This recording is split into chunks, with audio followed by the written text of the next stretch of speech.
asalaamaaleykum mbokk internet yu suivre seen chaîne de télévision Wanema TV waaye aussi duñu suivre seen site internet Wanema Info ñu ngi leen di baalu àq di leen baalu àq si weeru koor bi di leen wax yàlla yàlla boole kooru jàmm ñu dugg si bisimilah rahmaani rahim génn si alhamdulilah bi alamin tey seen émission li ñëwaat li ñu bokk ñu amaan encore gan ci langue politique bi waaye kii bu ñu am moom ci wàllu waa bitim réew la nekk waaye tamit féete ci parti bu ñu woowee APR muy Alliance pour la République nekk responsable fee APR ci États-Unis yàgg fa lool moom la ñuy wax Alioune Fall.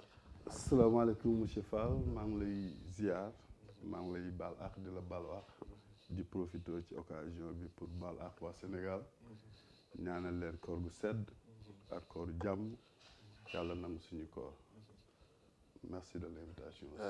amin waaw ci loolu noonu xam naa bu ñuy jubloo ci wàllu émission bi dañuy jublu si wàllu politique nga xam ne temps yi langue politique bi yëngu na lool yow mu nekk responsable APR boo amoon benn bilan boo def ci wàllu élection locale bu ñuy jëm yow ban bilan nga si teg ak tamit sax balaa boobu tamit bëgg na tamit nga présenté wu suñuy téléspectateur wax ni Alioune Fall moom mooy kan.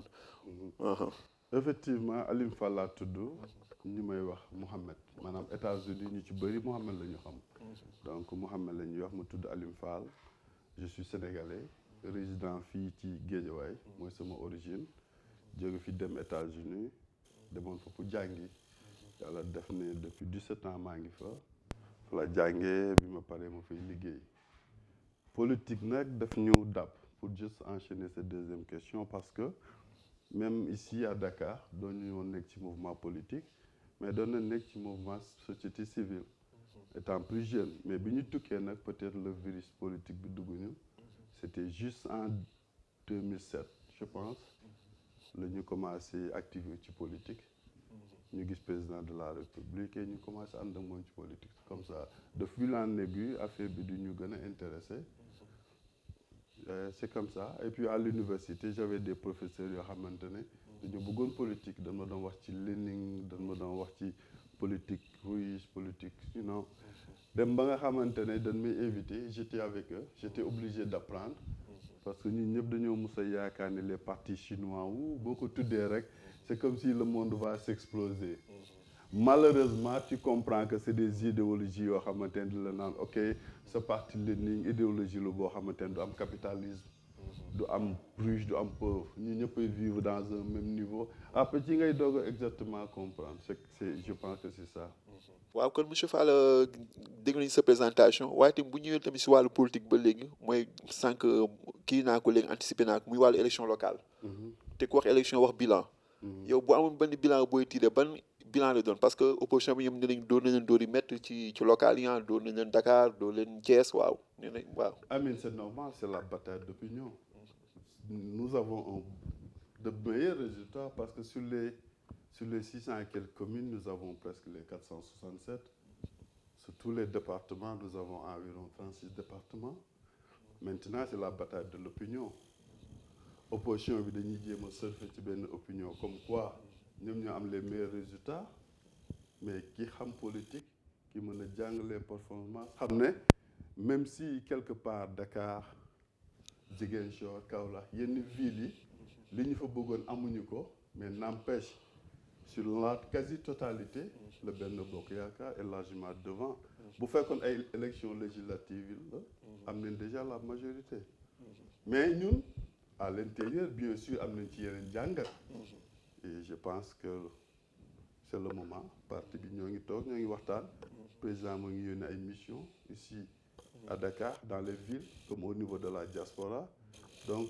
xam nañ li nga xamante ne moo tax ñu mag ñàkk performer ci yenn régions yi yenn départements yi et on le pense vraiment dinañ ci gën a waxtaanaat pour yooyu bañ ñu dalaat ci élection législative yi parce que yooyu moo ëpp solo yi c'est les élections de maire d'administration donc ils sont liés à l'État tandis que yeneen yi moo ëpp solo les élections législatives qui perd l'Assemblée perd un pouvoir quasi. waaw bu ñu jëmee ci wàllu législative yooyu noonu am na coow lu xaw a dugg muy coowu parrainage. Parrainage opposition bi ne Macky président Macky Sall day segg ay candidats ñoom ñu mel ni ñu buggaan ñu ne président Macky Sall bëggul sëgg bëri wala dafa bëgg tànn ñu muy bëreel est-ce que loolu tamit nekkul benn genre dictature ci loolu noonu gars yi ci opposition bi ñu ngi ŋàññi parrainage bu baax a baax a baax. ça xam nga loolu lu ma ci tontu. La critique est aisée. dañu bàyyi wax ji. ñi lay njëkk a wax loolu à la limite ñoo lay njëkk a yónnee jël ay fiche de parrainage. Et il faut Afrique ñu xam ne benn affaire si et seulement si ce pays qui nous intéresse. Nous sommes obligés am na côté yoo xam ne ñu daje fa. bu fekkee moo ñu intéressé. na ñu bàyyi fépp l'opposition tant que gagné élection les élections ne sont pas transparentes te boo leen waxtaanee ñëw à l'intérieur non xam nañ ko mais c'est la politique. On doit dépasser ce stade. Par respect sax à la population. boo gagné nga ñu féliciter la il faut être républicain bu la gagné neen la et on continue. moo gën ngay jéem a créer loo xamante ne tu sais que ça n'existe pas mais tu essaies de créer le flou sur la tête des populations comment il faut dépasser cela. mais tamit bu ñu dese si wàllu élection yooyu est-ce que tamit xaatul mu am cohabitation ndax opposition bi dañ leen digg tout le temps ñuy wax ni dañoo pare pour néewal doole Macky Sall ci assemblée maanaam majorité mu amoon ñi néewal ko doole parce que ñoom ils sont un peu dopés par les résultats des locales. bu fekkee dañuy xool depuis les indépendances mosul am cohabitation donc au départ ñun mun nañ ne les chiffres sont avec nous maintenant élection yi ñu génn bu fekkoon élection législative la ñun ñooy amaan majorité c'est vrai qu'on a perdu un peu mais nous sommes en train de nous battre parce que nous savons comment nous battre. We know how to fight. On va se battre, on va te battre ensemble dans la coalition fexe ba gox yi nga xamante ne perte nañ fa à la limite bu ñu fa mënta gagner sax ñu 50-50 50-50 mais incha allah nous on part nous sommes motivés te yaakaar nañ ne au lendemain des élections dinañ am la majorité absolue pour le président parce que c'est comme ça c'est normal. léegi tamit bu ñu desee ci wàllu waa diaspora nga xam ne foofu nga nekk. est-ce que tamit diaspora yow pare ngeen pour vraiment apporter la victoire au président Macky Sall si bien ñu gis ni opposition am nañu fa doole lool bu ñu demee sa dëkk lu mel ni États-Unis nga xam ni am na ñoom Tunkara ñu ngi fa ak ñeneen après ça duñ ñëwaat si ñoom ñeneen ñi nga xam ne ñu ngi lay sànni xeer ci waa opposition boobu noonu diaspora boobu noonu est-ce que yéen pare ngeen pour relever le défi. Vous savez dans la politique il n'y a pas d'acquis. On essaie toujours de se faire de se parfaire parce que politique moo mel noonu nekkul science boo xamante ne tu peux juste mën nga ko maîtriser comme ça.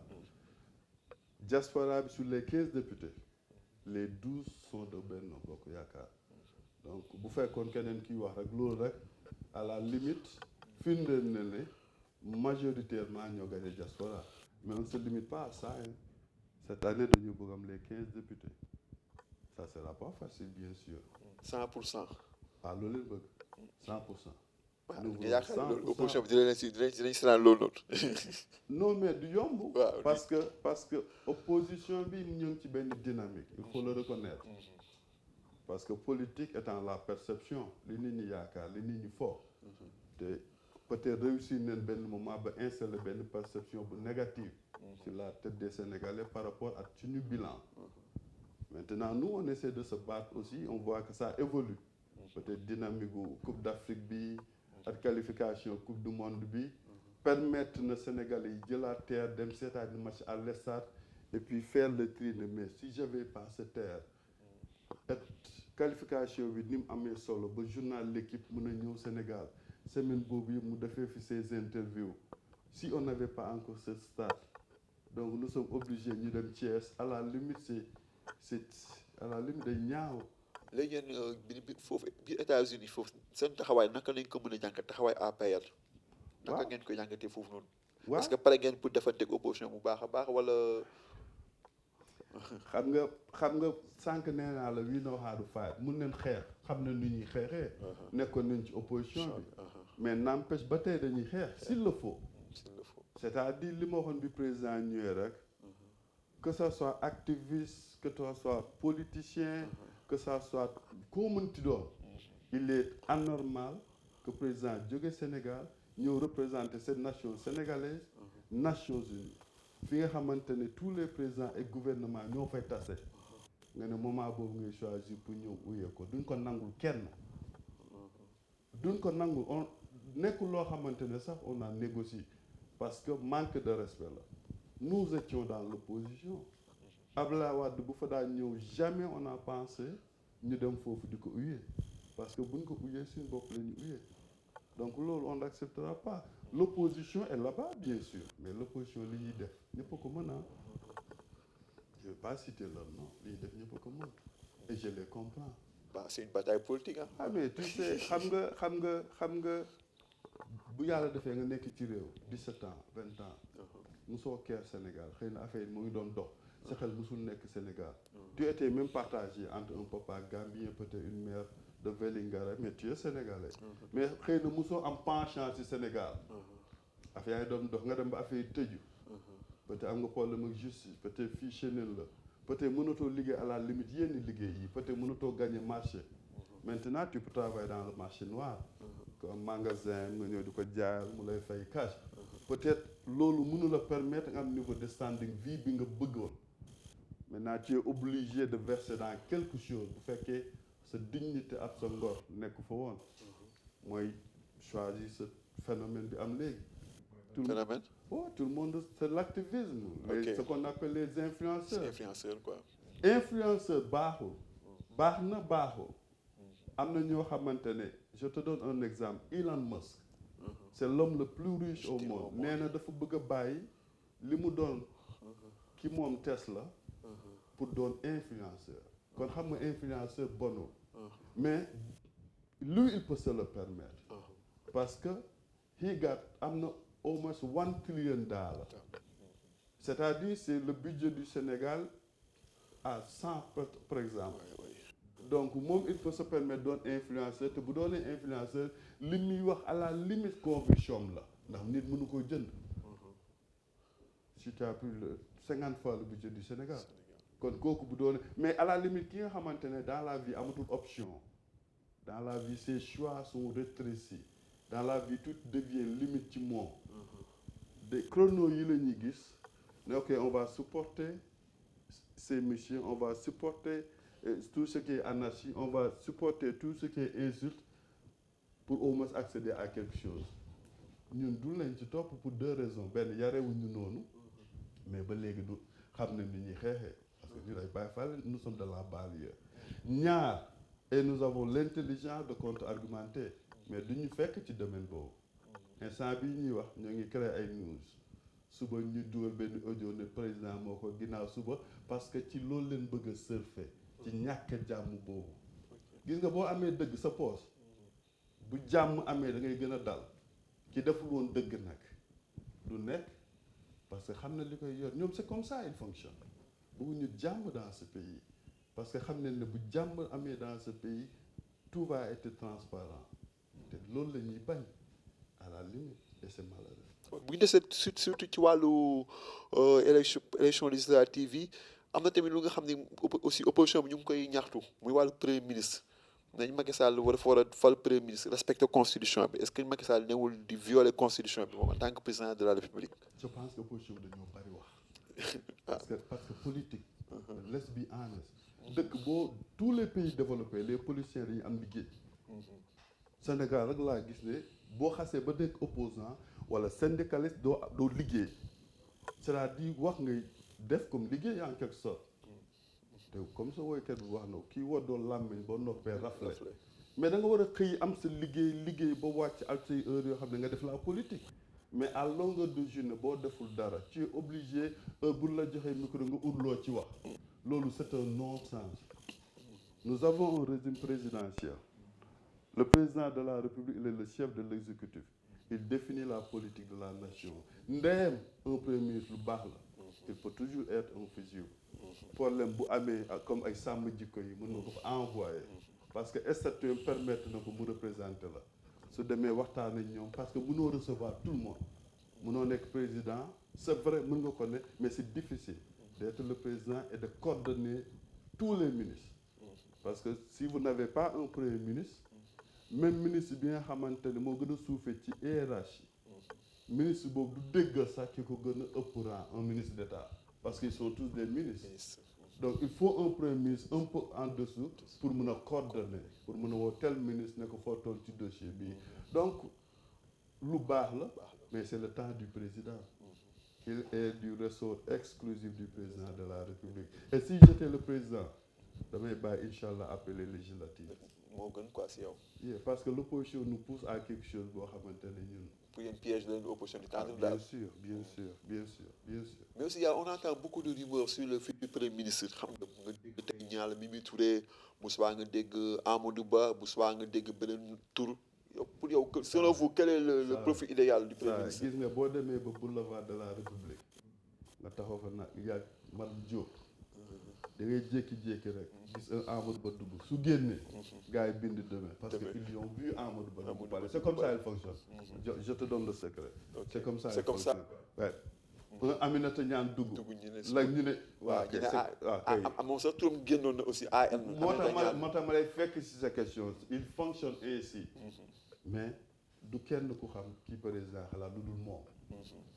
mais selon vous yow quel profil idéal pour piloter le président comme premier ministre. un homme rassembleur. un homme extrêmement politique. un homme calme. et un homme fidèle. am na ñuy choisir loyal am na ñuy choisir fidèle je choisis les deux. je pense que c'est un bon poste. parce que fi ñu jëm la le profil est bon. fi ñu jëm la. il nous reste 2 ans. te kooku bu dafa war a indi un plus dans ce qu'on fait actuellement. am na côté yoo xamante ne dañuy contre-performe am na côté yoo xamante ne dañuy performe bu baax. on le sait il faudra rectifier avec ce nouveau premier ministre.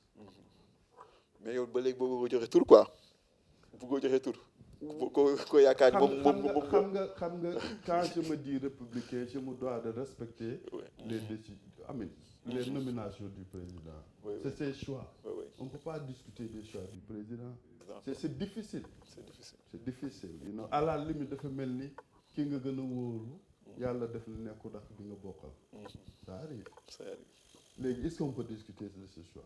waxtuma la ak un président de la république donc c'est choix. bu ñu génnee ci wàllu politique dañuy dugg ci wàllu actualité politico-judiciaire parce que ñoom ñaar ñu lié. mooy affaire du Sweet Beauté nga xam ni loolu tamit temps yi dégg nañ fi si ay coow loo xam ne tudd nañ fi sa tur.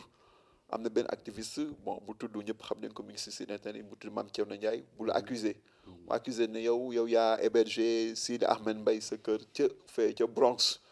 ne yow yaa ko hébergé. ak ko nga xam ne moom la ñu doon tuumaale moom moo doon dawal aji Sarr. yow tuuma yow lan nga ciy tontu. bi ma ko déggee à la limite bettu ma parce que saa yi bëri na loo xam ne dootuma bett Sénégal bii de. à la limite boo soogee Sénégal gis leen ngeen di Saleen Kounkandé mu naan day xar géej gi des médias di ko invité dama ruus j'avais honte parce que à la limite en Amérique ñoo ngi xool na li ñuy dëkkee Mars. ay compagnie ñooy dafa ay fusées yoo xamante ne à 200 millions nga dem visiter Mars ñëwaat. ñun lu ñuy wax un Kounkandé mu ne dañuy xar géej à la limite des télé di ko invité donc l'opinion sénégalaise maintenant ne waxante dëgg dafa est devenue médiocre malheureusement moo tax wax yeewu bu ñëwee du am solo ci man rawatina mu jóge foo xamante ne à la limite manipulation calomnie moom lañ leen xamee depuis bi ñu ñëwee en politique et c'est le passif donc kooku lu muy wax musuma gis Sidi Ahmed Mbaye musuma dégg Sidi Ahmed Mbaye de ma vie maa ngi fi depuis le 17 janvier donc à la limite li ñuy wax dara amu ci mais ça la gêne pas c'est dans le ADN ils sont comme ça nit ki li nga mel boo koy def doo rendre compte ba xam moo ngi gaañ wala moo ngi yokk parce que ça noonu nga mel mais les autres ñooy rendre compte li ngay def ba xam moo ngi yàq société ba xam moo ngi gaañ donc à la limite leen ñaana yàlla dimbali leen. kon fake news la quoi. à la limite du fake news la sos la. mooy comme li ma la sànq rek. au moment bi ñuy wax ñoo ngi waxtaan seen biir.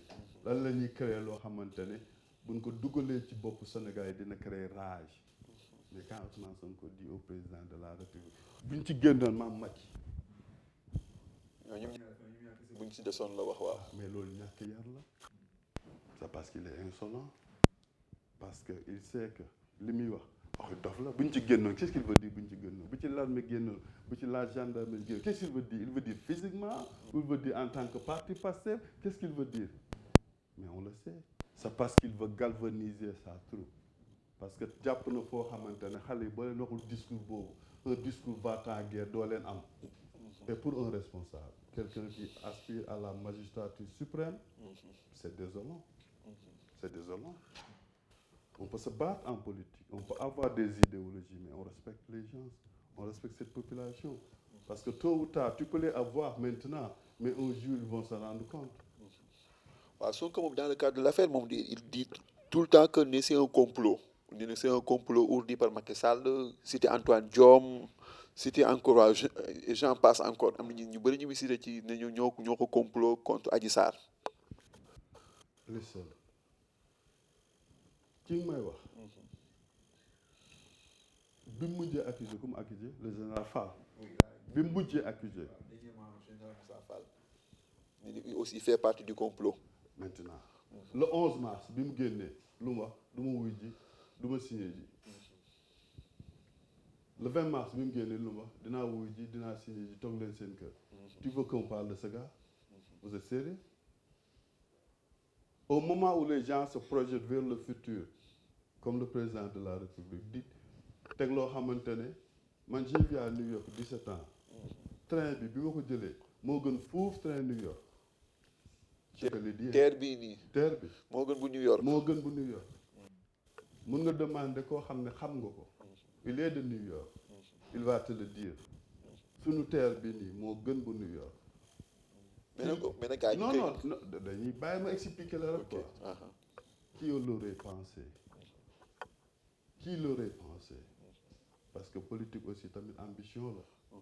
Ambition la boo xamante ne patriotisme parce que le patriotisme ne se mesure pas par ce que tu dis mais par ce que tu fais.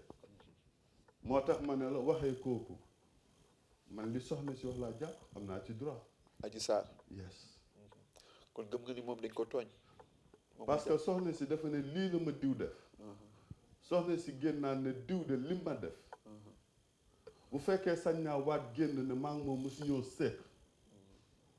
man ma teggi lépp dindi lépp ba tey ji ñu wax mosu cee wax entre moom li mu ko def wala lu mu ko deful. est-ce que loolu nekkul dañuy nekk di violer xam nga le secret de l'instruction def procès publiquement. ok. faisons les choses simples. c'est très simple. dama ne soxna si. ki accusé. moo ne diw lii la ma def. te ne bu génnee. wax ne defuma loolu maa ngi moom sekkuñu loolu ma teggi lépp ci suuf. et on efface tout.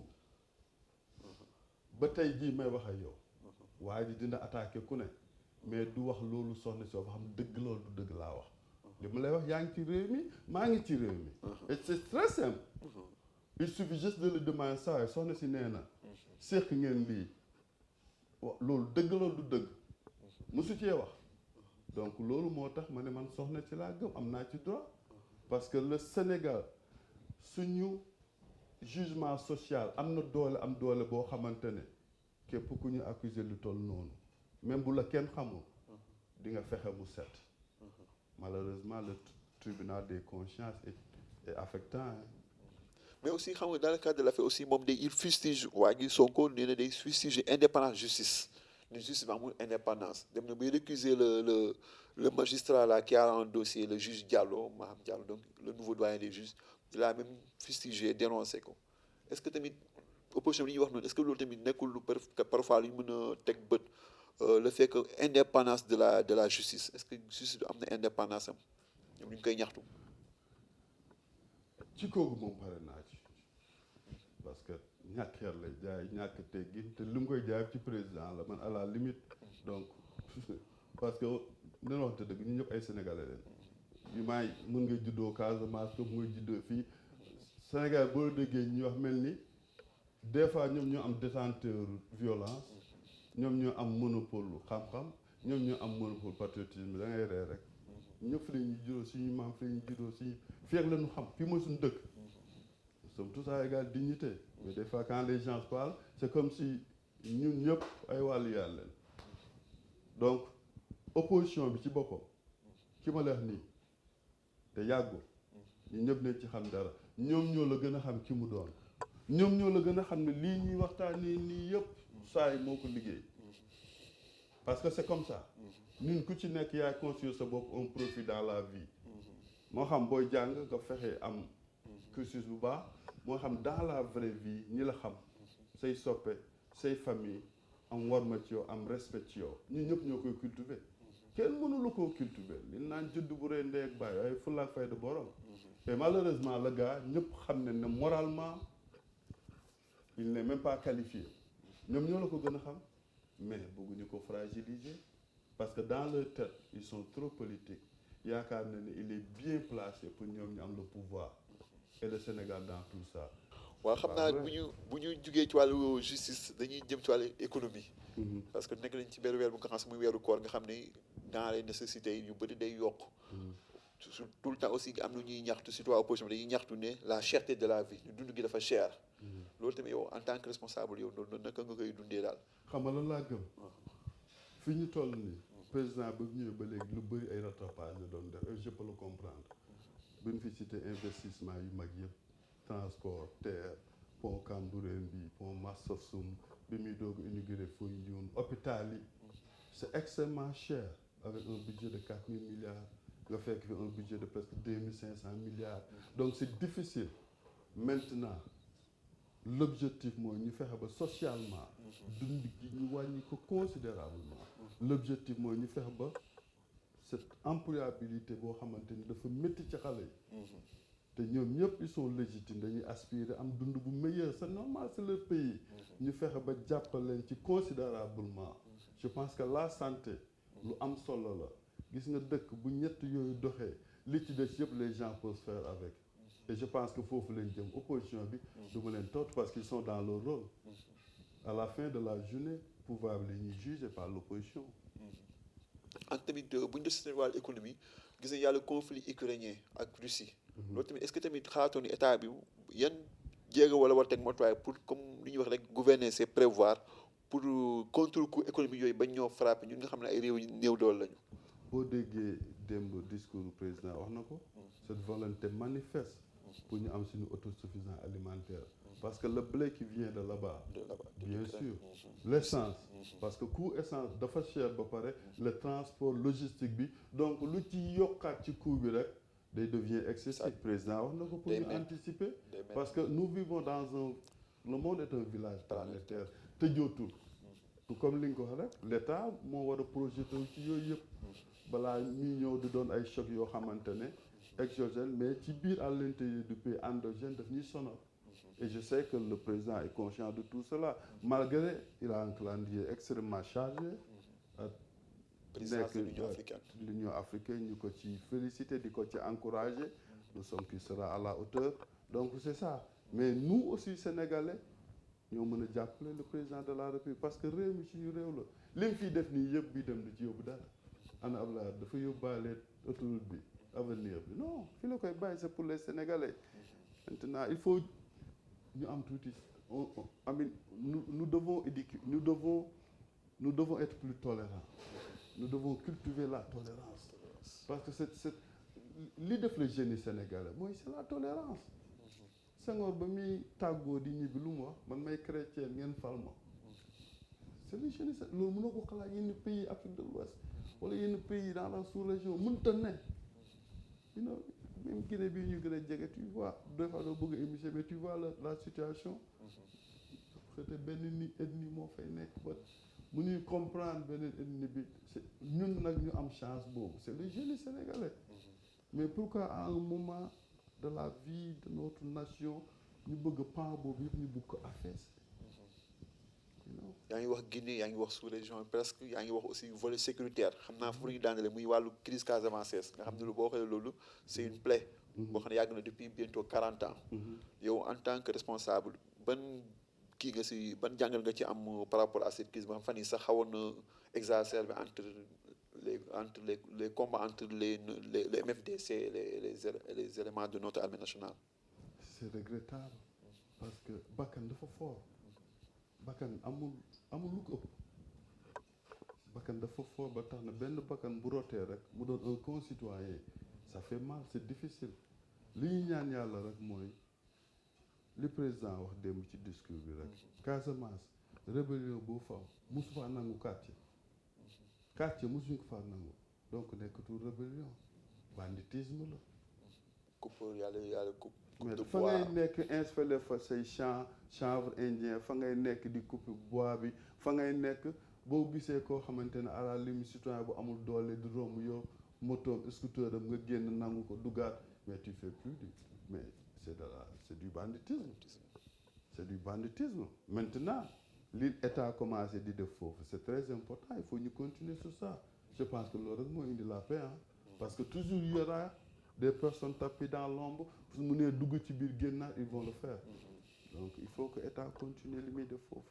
On ratisse tout. Yeah. waaw xam mbokk yi si yéen a ngi suivre émission Wanema kii yéen a ngi si Wanema TV di ñu suivre seen émission li ñu bokk xam naa dañuy jëm suñu jàppaandaw émission ñu dalal fi tey ku ñuy wax Alioune Fall nekk responsable APR ca États-Unis monsieur Fall yow bu amoon kàddu yooyu tàggatoo suñu internet yan kàddu lay doon kàddu yu dul tàggatoo. Jeunesse bi laa koy wax parce que bu nee sur 100 Sénégalais les 70 sont jeunes donc defe naa li président keroog dem ñaaje ñooy le cœur du pays donc battement dëkk bi ci mën nga ko xam à partir de la jeunesse te comme je le fais souvent rek donc dama leen di demander non seulement ñu gën a patient mais ñu jéem a nekk ci ay activités at bu mu munti doon parce que xam-xam mën na jóge fu ne mën na nekk yëre yi ngay bëgg sax mi flipper yi nga mën ko xam mën a étudier yi gën a baax ñëw defar ko dem jaar ko loolu xam-xam la parce que tu mets quelque chose tu mets de la valeur donc l'État aussi en retour ñii ay ndawam lam ay doomam dafa am obligation dimbali leen ci éducation dafa am obligation encadrer leen dafa am obligation créer situation yi tax ñëw ñu mën a am liggéey ba pare liggéey ci dëkk bi et je tenais à le dire l'autre mooy l'autre chose De Gaulle disait que quelle que soit la valeur d'un homme d'État rawatina Sénégal moom li fi am c'est des hommes dans les maisons de passe donc quelle que soit la valeur d'un homme d'État il est insignifiant par rapport à l'avenir d'un pays nit ñi neen bàyyi xel ci loolu fii il y aura jamais de messie dans ce monde yaakaar rek parce que il y a pas une vérité absolue mon cher il y a que des opinions li ngay jàpp ne mooy vérité absolue ba nga naccee dee raccee rey nit 3 ans après d'autres éléments day ñëw nga regretter ne non j'avais pas tous les éléments ni ma ci comporté woon ni ma ci demee na nuancer les choses yaakaar moo fi am rek donc je tenais à vous remercier aussi di la ñaanal kooru jàmm di remercier ñëpp yàlla defal ñu jàmm def jàmm suñu réew asalaamaaleykum comme ni ngeen gisee kon yéen ñu di suivre seen émission li ñu bokk tey ñi ngi dalaloon kii ñuy wax Alioune Fall nekkoon responsable APR. am naa ci lu ma ci doon. waaw te damay profiter seen antenne bi. di déclarer sama candidature. à la candidature. pour les élections législatives sur la zone États-Unis. C'est-à-dire c'est la zone États-Unis Océanie. Canada, Brésil et Amérique. Donc je suis candidat à la candidature. Ok kon yéen a ko déggandoo donc bonne chance monsieur Fall. parce que suñu démographie foofu. zone boobu dafa changé. vers les 80 mag ñi ñoo doon ñëw. bu ñu ñëw ñu dugg ci li naan regroupement familial. mais vers ces années doom yi ñu defoon regroupement familial ñooy ñëw. sûrement l'opposition aura des candidats jeunes. donc comme ñun yàlla def na. non seulement nous sommes membres fondateurs de ce parti. Je suis chargé de la stratégie politique du parti aux États-Unis. En même temps, je suis le responsable de la jeunesse. Donc, nous avons des profils pour au moins nous dimbali ñu am chance de gagner les élections. Inch'Allah. Kon ñoo ko déggandoo donc monsieur Fall il est candidat donc à la candidature pour les élections législatives yi di ñëw ci fii 31 juillet fii ci Sénégal ak tamit ci diaspora bi kon xam naa dañuy tàggatoo lu wolof yaa naan lu dus ci xaju ci nag li kon donc ñu ngi leen di jox tamit tàggatoo bu dul tàggatoo waaye tamit di gërëm ñu nga xam ne ñoo nekk jàpp ci émission ba mu yem di soxna Ngoon nekk ci caméra bi di gërëm ñoom Malick ñëpp ñi nga xam ne gisuñu leen les hommes de l'ombre ñu leen di gërëm ci seen taxawaay bu baax a baax ci wàllu émission bi waaye tamit leen jox dig daje fii ci beneen émission beneen yoon ci Wanema TV ak seen site internet Wanema Info jaa ngeen jëf mu ne foofu nga dagg ko de